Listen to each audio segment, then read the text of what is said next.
আচ্ছা, আমাদের এই পৃথিবীতে জল কোথা থেকে এসেছে বলুন তো? বছরের পর বছর ধরে এই নিয়ে গবেষণা চালিয়ে যাচ্ছেন বিজ্ঞানীরা।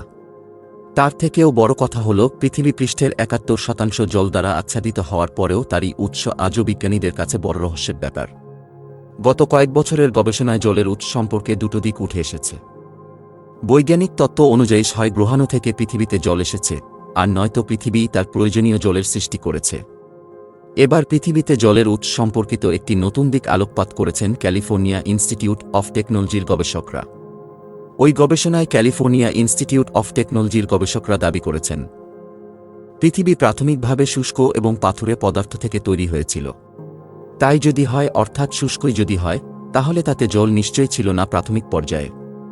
ঠিক তাই, বিজ্ঞানীরা বলেছেন আমাদের গ্রহে জল এসেছে পরে। গবেষকদের মতে পৃথিবীর গঠনের শেষের দিকের 15% এটি যথেষ্ট জল এবং জীবনের অস্তিত্বের জন্য প্রয়োজনীয় পদার্থগুলিকে অন্তর্ভুক্ত করেছিল। অনুমান করা হয় যে পৃথিবীর 4.5 বিলিয়ন বছরের পুরনো, এবং কিভাবে পৃথিবী গঠিত হয়েছিল বিজ্ঞানীরা এখনও তা বের করার চেষ্টা চালিয়ে যাচ্ছেন।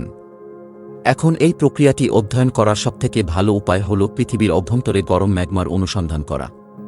কিন্তু তা কি আদৌ সম্ভব? আমরা তো সরাসরি পৃথিবীর গভীরতায় পৌঁছতেই পারি না। ম্যাগমাই লাভা আকারে পৃথিবী পৃষ্ঠে বেরিয়ে আসে।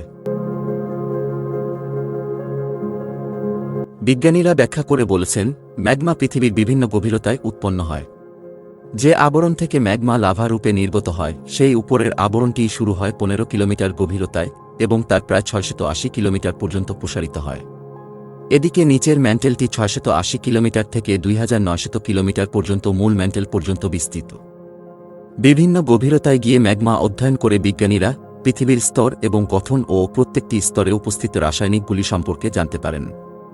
এই গবেষণার পরই তারা জানিয়েছেন পৃথিবী একবারে গঠিত হয়নি। সময়ের সঙ্গে সঙ্গে তা বিভিন্ন পদার্থের মিশ্রণে বিকশিত হয়েছে। এর অর্থ হল, পৃথিবীর গঠন সম্পর্কে তথ্য দিতে পারে নিচের ম্যান্টেল এবং উপরের ম্যান্টেল। সাম্প্রতিকতম এই গবেষণায় বিজ্ঞানীরা পৃথিবীর গভীরতায় জলসহ অন্যান্য উদ্বায়ী রাসায়নিকের যথেষ্ট অভাব শনাক্ত করেছেন।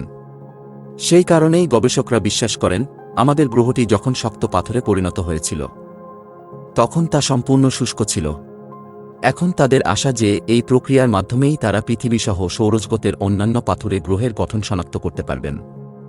এই গবেষণার যিনি নেতৃত্ব দিয়েছেন সেই ফ্রাসোয়া টিসর বলছেন, মহাকাশ অনুসন্ধান খুবই গুরুত্বপূর্ণ, কারণ সম্ভবত এর মাধ্যমেই পৃথিবীর জলসহ সমস্ত জীবনের সন্ধান পাওয়া যেতে পারে।